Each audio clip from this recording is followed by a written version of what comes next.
प्रिय विद्यार्थियों, मैं डॉक्टर गीताराम शर्मा श्रीमद् भगवद गीता के द्वितीय अध्याय में गत वीडियो में 23वें श्लोक तक की व्याख्या हो गई थी। आज उससे आगे अच्छेद्यो अयमदाह्यो अयमक्लेद्यो सोस्य एव च नित्यः सर्वगतः स्थाणो रचलोऽयं सनातनः। आत्मा के स्वरूप के विषय में ही चर्चा चल रही है। पिछली चर्चा को बढ़ाते हुए कहते हैं कि ये जो आत्मा है ना, ये अछेद्य है। पिछले श्लोक में कहा था कि नैनम छिन्दन्ति शस्त्राणि नैनम दहति पावक न च क्लेदयन्त्यापो न च शोषयति मारुतः। तो इसको शस्त्र क्यों नहीं छेद पाते हैं? क्योंकि शस्त्र उसी को छेद सकते हैं जो छेदन योग्य हो, जिसका छेदन हो सकता हो। जो क्रिया जिसमें संभव हो, जिस क्रिया की जिसमें संभावना हो, वही तो उसमें से हो सकती है ना। अब बालू में से तिल नहीं निकल सकते, बालू में से तेल नहीं निकल सकता। क्यों? क्योंकि बालू में तेल की क्रिया संभव है नहीं, तेल है ही नहीं उसमें। मिट्टी में से घड़ा बन सकता है, क्योंकि मिट्टी में घड़ा बनने की योग्यता है, पात्रता है। वही घड़ा आटे से नहीं बन सकता, क्योंकि आटे में योग्यता नहीं है। तो जिस क्रिया की पात्रता जिस वस्तु में होती है, वही तो उससे होगी ना। क्योंकि आत्मा ऐसा कोई ऑब्जेक्ट, ऐसी कोई वस्तु है ही नहीं जिसमें छेदन की योग्यता हो। तो इसलिए अछेद्य है, ये छेदन योग्य नहीं है। ठीक है, कितनी भी कोशिश करके, कितना भी प्रयत्न करके, कितना भी श्रम करके कोई इसका छेदन नहीं कर सकता। ठीक है, कागज के फूलों में चाहे जो जितनी कोशिश करे, सुगंधी नहीं आ सकती, क्योंकि उनमें सुगंधित होती नहीं। ठीक इसी प्रकार आत्मा को कोई भी शस्त्र छेद नहीं सकता, क्योंकि अछेद्य है। और शस्त्र पावक इसको जला नहीं सकती, क्योंकि अदाही है। ठीक है ना, छिद धातु से यत प्रत्यय करके छेद्य, जो छेदन योग्य हो, और अछेद्य जो न छेद्य, और दहन योग्य दाह्य, और अदाह्य दहन योग्य नहीं है। क्लेद्य गलने योग्य, और इसमें अक्लेद्य संधि है। ठीक है ना, अक्लेद्य जिसको गलाया नहीं जा सके, गलने योग्य। और अशोष्य, सुस माने सोखना, और यत लगा करके यत प्रत्यय से बन गया शोष्य, सुखाने योग्य। और अशोष्य जो सुखाने योग्य नहीं है।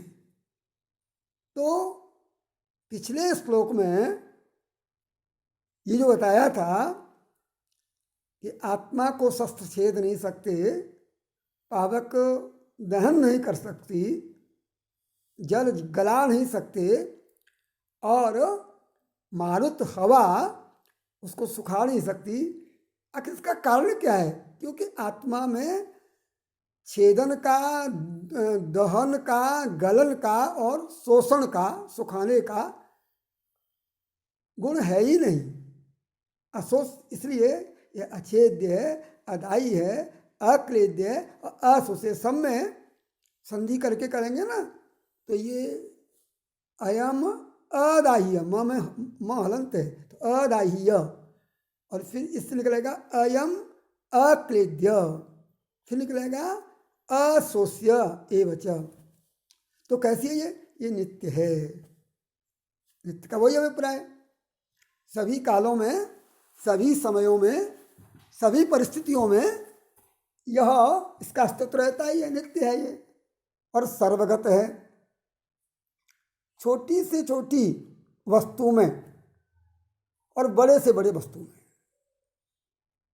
ठीक है, एक छोटे विषाणु में भी आत्मा का अस्तित्व है, और पूरे ब्रह्मांड में जो बृहत्तम है विराट, उसमें भी आत्मा है। दरअसल अस्तित्व ही तो आत्मा है, होना ही आत्मा है। अगर कोई चीज है इसका मतलब आत्मा के कारण है। तो ये सर्वगत है, स्थाणु है। स्थाणु शिव को भी कहते हैं। स्थाणु माने सनातन, स्थायित्व जिसमें है, अचल है, स्थिर है। स्थाणु है और अचल है, इसमें कोई गति नहीं, क्योंकि गति इसमें होती है, जैसे मान लीजिए जो वस्तु यहाँ नहीं है वहाँ कोई गति करके आएगी, लेकिन जो वस्तु पहले से ही है वो गतिहीन है, तो सर्वत्र है, तो उसमें गति कहाँ से संभव है। तो अचल है और सनातन है, शाश्वत है, ऐसी है आत्मा। तो आत्मा के इसमें है ना, कुछ तो ऊपर की पंक्ति में प्रतिषेधात्मक, छेदन योग्य नहीं है, दहन योग्य नहीं है, गलन योग्य नहीं है, सुखान योग्य नहीं है। तो फिर कैसी है? नित्य है, सर्वगत है, स्थाणु है, अचल है और सनातन है। कौन? अयम, ये आत्मा। और क्या? इसी बात को अव्यक्तो अयमचिन्त्यो अयम विकार्यो अयमुच्यते तस्मादेवं विदित्वैनं नानुशोचितुमर्हसि। अव्यक्तः अयम, यहाँ तक। अयम आत्मा अव्यक्त, व्यक्त कहते हैं प्रकट। जो चीज इंद्रियों के पकड़ में होती है उसको व्यक्त कहते हैं। जैसे मान लीजिए कोई चीज दिखाई दे रही है तो आंखों के द्वारा व्यक्त है, कोई सुनाई दे रही है तो कानों से व्यक्त है, किसी का स्पर्श करके स्पर्श की अनुभूति हो रही है तो वो त्वचा से व्यक्त है। तो जो चीज किसी भी इंद्रिय के द्वारा जिसका अनुभव होता है उसको व्यक्त कहते हैं। आत्मा व्यक्त नहीं है, अव्यक्त है, अप्रकट है। अप्रकट का सीधा सा अर्थ होता है कि होने पर भी दिखाई नहीं देती है। अप्रकट होने पर भी सर्वत्र अस्तित्व है, लेकिन आपको दिखाई नहीं देती, सुनाई नहीं देती, स्पर्श नहीं हो सकता, सूंघा नहीं जा सकता। ठीक है ना? आत्मा इंद्रियों की, चाहे वो ज्ञानेन्द्रिय हो, है ना, और चाहे कर्मेंद्रिय हो या उभय इंद्रिय मन हो, इन किसी भी इंद्रिय साधन के द्वारा वह प्रकट नहीं की जा सकती। कान उसको सूंघ नहीं सकते, ठीक है, कान उसको सुन नहीं सकते, क्षमा करेंगे, कान उसको सुन नहीं सकते, नासिका उसको सूंघ नहीं सकती, जीभ उसका स्वाद नहीं ले सकती। अव्यक्त है, अचिंत्य है, मन बुद्धि को परम अगोचर, मन और बुद्धि चिंतन का विषय भी नहीं है।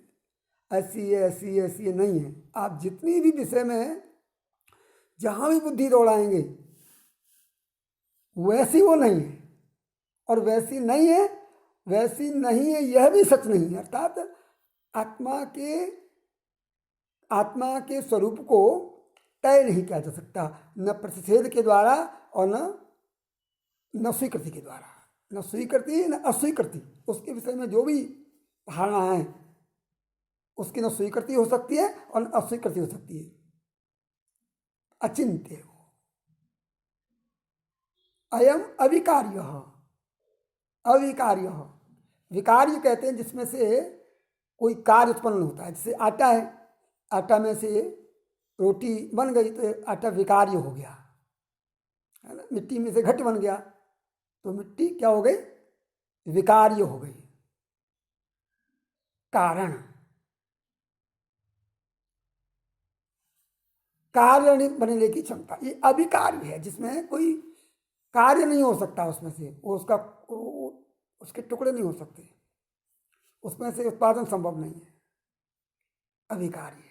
अयम उच्यते तस्मात् एवं विदित्वा एनम, इसलिए हे अर्जुन, एनम विदित्वा एनम विदित्वैनम, एनम आत्मानम, इस आत्मा को एनम विदित्वा, इस कारण जो मैंने ये जो चीज़ें बताई, आत्मा को एनम आत्मानम एवं विदित्वा, एनम एवं विदित्वा, इसलिए तस्मात् वाले इसलिए एनम इस आत्मा को एवं तस्मात् एवं में एवं विदित्वा ऐसी जानकर, कैसी जानकर के, इसको अव्यक्त जानकर, अचिंत्य सब जानकर, अविकार जानकर, न अनुशोचितुम अर्हसि, तुम इसके विषय में कोई चिंता कोई शोक करने के योग्य नहीं हो, अर्थात तुम्हें इसके विषय में कोई शोक आदि नहीं करना चाहिए, क्योंकि ये शोक आदि करने से भी कुछ होगा नहीं, ऐसा कहते हैं। आगे अथ चैनम नित्यजातम नित्यम यवा मन्यसे मृतम तथापि त्वं महाबाहो नैवं शोचितुमर्हसि। अब हे महाबाहु, महाबाहु ये सदपुरुष का विशेषण है, संबोधन है अर्जुन के लिए। अब हे बड़ी भुजाओं वाले, ये बड़ी भुजा होना ये महापुरुष का लक्षण माना जाता है। तो हे बड़ी भुजाओं वाले अर्जुन, सच्चाई तो मैंने बता दी ऊपर के श्लोकों में कि अविकार्य अचिंत्य आदि आदि ये पैदा नहीं होती न मरती है, ये सब बता दिया। इसके बावजूद अगर तुम ये नहीं मानने को तैयार हो, क्या नहीं मानने को तैयार हो कि ये पैदा नहीं होती अविकार आदि, मतलब अगर आप ये मानते हो कि ये तो पैदा होती है और मरती भी है, चलो यही मान लेते हैं, चलो ये मान लेते हैं तुम्हारी बात को, इस तर्क से भी तुम्हें शोक नहीं करना चाहिए। किस तर्क से भी? कि नित्य जातम, कि ये तो नित्य उत्पन्न होती है और मन्य से मृतम, और रोज मरती है। हे महाबाहु, यदि तुम ये मन्य से मानते हो, क्या क्या मानते हो? इस अर्थ माने इस इतने समझाने के बाद भी आत्मा के अजर अमर अविनाशी अविकारी है ना, नित्य शाश्वत सनातन पुरातन स्वरूप का वर्णन करने के बाद भी तुम यदि ये मानते हो, तुम फिर भी यही मानते हो कि ये नित्य जात है अथवा नित्य मृत है। हे महाबाहु, यदि ये मानते हो, आत्मा ने इसके बाद इतना आत्मा के स्वरूप की वास्तविकता के प्रतिपादन के बाद भी च एनम एनम एनम आत्मानम मन्य से मानते हो नित्य जातम, नित्य पैदा होने वाली, वा अथवा नित्यम मृतम, अथवा नित्य मरने वाली। तथापि तो भी जीने मरने वाली मान करके ने बाद भी हे महाबाहु अर्जुन, न एवं सोचित मर्हसि, तुमको ऐसे शोक नहीं करना चाहिए। चलो मान लिया कि ये तो मरती भी और जीती भी है, तो भी तुम्हारी बात को भी अगर मैं मान लूं कि भाई ये तो मरती जीती है, तो भी तुमको शोक नहीं करना चाहिए, तुम शोक के योग्य नहीं हो। क्यों नहीं हो? क्योंकि जातस्य ही ध्रुवो मृत्युर ध्रुवम जन्म मृतस्य च तस्माद् पर्यार्येऽर्थे न त्वं शोचितुमर्हसि। देखिए, जो जात है ना, जन धातु में कट प्रत्यय हो गया, जात हो गया, जन्म ले चुका है जो, या जात से माने जन्म लेने वाले का, ध्रुव मृत्यु ही, तो ही मतलब निश्चित अनिवार्य अपरिहार्य, ही जो है अव्यय है, निश्चित अर्थ के लिए आया है, निश्चित अर्थ में निश्चित भाव के लिए, निश्चित ही जिसका जन्म हो चुका है ना, जो जन्म ले चुका है ना, जन्म लेने वाले की मृत्यु ध्रुव है, निश्चित है। ध्रुव कहते हैं अटल, कोई ताकत जिसको, कोई शक्ति जिसको टाल नहीं सकती। जिसने जन्म ले लिया उसकी मृत्यु तय है। कितना ही उपाय करके, कितने भी साधन करके, किसी भी स्थिति में, किसी भी परिस्थिति में कोई भी जन्म लेने वाला अपनी मृत्यु को नहीं टाल सकता। जिस दिन जन्म हुआ था उसी दिन मृत्यु तय हो गई थी। और ध्रुवम जन्म मृतस्य च, और इसी तरह ठीक जो मर गया है, मृतस्य जो मर चुका है, उसका जन्म निश्चित है। तस्मात जब ये दो ध्रुव हैं, जो अपरिहार्य घटना है, लाख कोशिश के बाद भी इनको होना ही होना है, जिसको टाला नहीं जा सकता किसी भी लौकिक अलौकिक पारलौकिक उपाय से, तो फिर जो अपरिहार्य अर्थ है, ये अपरिहार्य है, त्याग योग्य नहीं। अपरिहार्य कहते हैं जिसको टाला ही नहीं जा सके। तो ऐसे अपरिहार्य अर्थ, अपरिहार्य के विषय में क्या अपरिहार्य विषय? जन्म लेने वाले का मरण और मरने वाले का जन्म। इस अपरिहार्य अर्थ के विषय में न तुम सोच तुम और रसी, जिसको भगवान भी नहीं टाल सकता, जीव की तो विषाद क्या है। तो फिर इस विषय में जिसको होना ही होना है, तो फिर तुमको उसके फालतू उसके विषय में चिंता क्यों? तुम्हें चिंता नहीं करनी चाहिए। अव्यक्तादीनि भूतानि व्यक्तमथ्यानि भारत, अव्यक्त निधान्येव तत्र का परिदेवना। और वैसे भी हे भरतवंशी अर्जुन, भारत संबोधन है। किसी भी प्राणी के अस्तित्व के 3 आयाम हैं। यह जो जन्म है ना, उसका ये उसका एक आयाम है, वर्तमान। यह जीवन, जिस जीवन में वो जी रहा है, जिस रूप में, ठीक है, यह इस जीवन का सच है, इस जीवन का अस्तित्व है। इससे इस शरीर में से पहले भी वह किसी न किसी रूप में था, उसका भूतकाल का अस्तित्व, वो भूत है उसका, और इस जीवन के बाद भी वह रहेगा, ये इसका भविष्यकाल का अस्तित्व है। अब तुम बताइए, वर्तमान तो तुमको दिखाई दे रहा है। कृष्ण कहते हैं कि वर्तमान तो सबको सबका दिखाई देता है।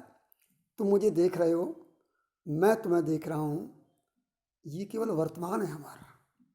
वर्तमान हमारा व्यक्त है। मैं तुम्हें पहचानता हूं अर्जुन के रूप में, तुम मुझे पहचानते हो कृष्ण के रूप में। हम दोनों ही नहीं,